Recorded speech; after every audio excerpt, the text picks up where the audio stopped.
Hi there, this is your bass teacher, JP, and I just wanted to cover why I chose bass.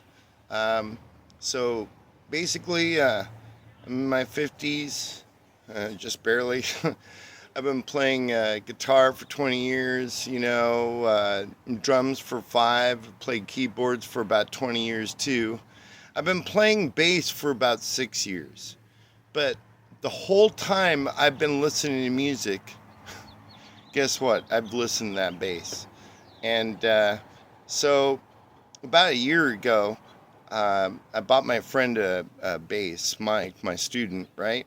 I just figured, I could use somebody while I was on keyboards, right, to back me up and stuff.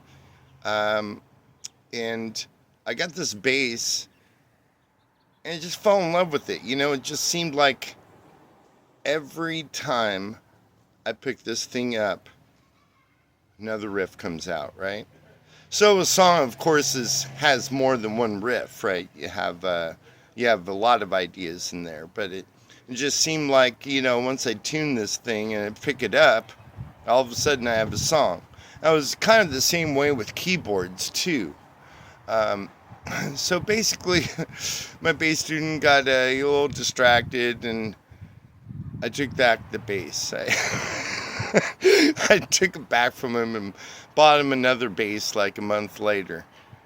I just couldn't handle how convenient it was for me to step around and make up a new song and not even have the thing plugged in.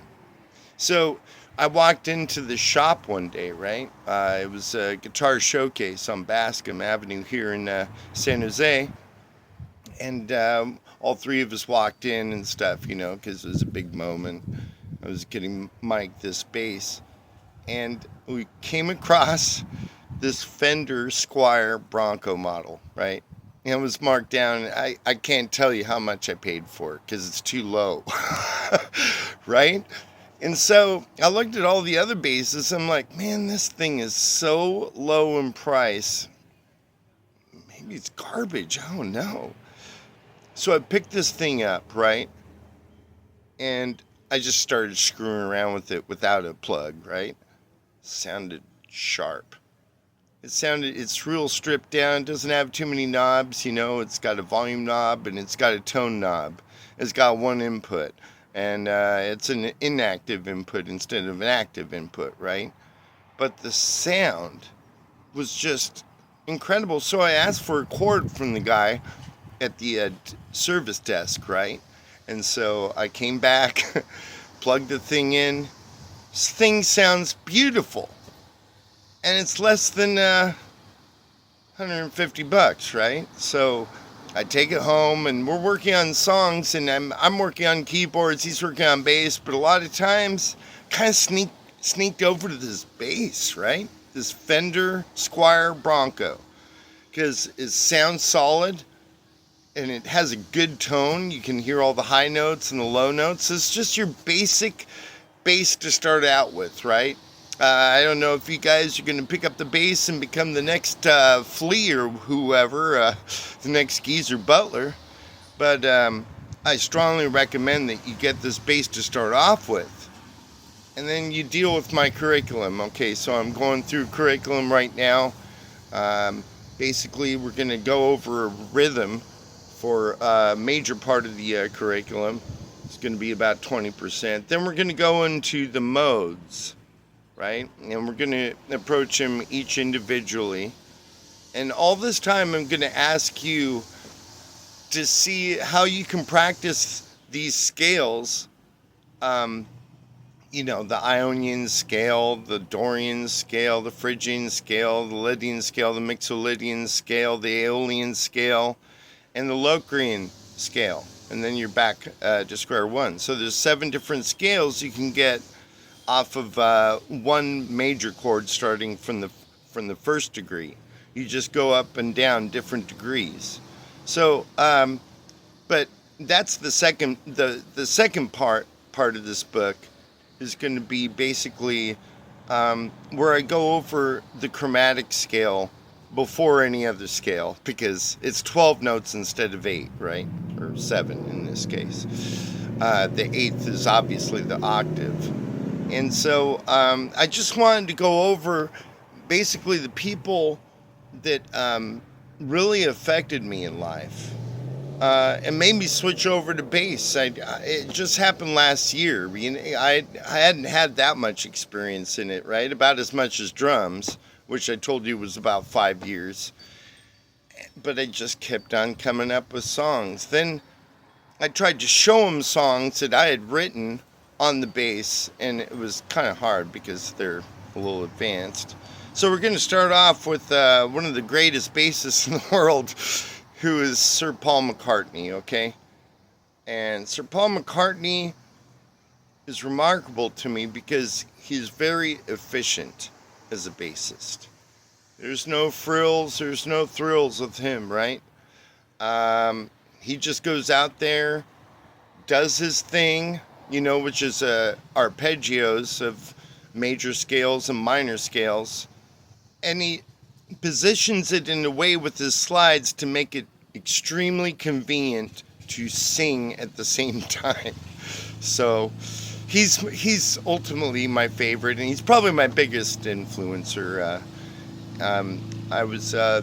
I play songs by the Beatles, Don't Let Me Down. And his bass work in that is so magical because he can take each position that he's playing in and formulate a whole new riff out of the second position and then go back to the first position. And it's so smooth sounding. There's no frills and no spills. So basically, I'm going to cover him in more detail, right?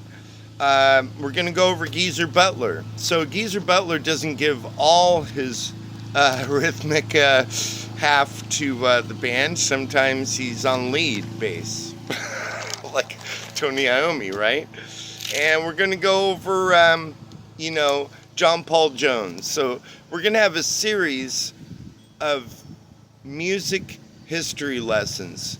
And what can we glean from them?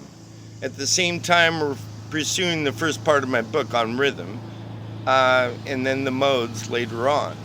And so I just wanted to sit back with you and tell you that there's a whole another exercise after exercises 2 through 12. So I wanted to show you what I was doing with exercises 2 through 12, right? So what I had asked you to do with exercise number 1 on bass is just to play 16th notes, 20 to 40 beats per minute, right? Want to work up to adagio. It's 40 to 60 beats per minute, right? And that's really slow, and this is how we're going to take it, right? So basically, I came up with a few versions of this exercise number 2. So instead of playing 4 sets of 4 16th notes each for a total of 16, we're going to knock a couple of them out, right? And so I just wanted to review what I've done. These, I'm taking out 2 16th notes per measure, okay?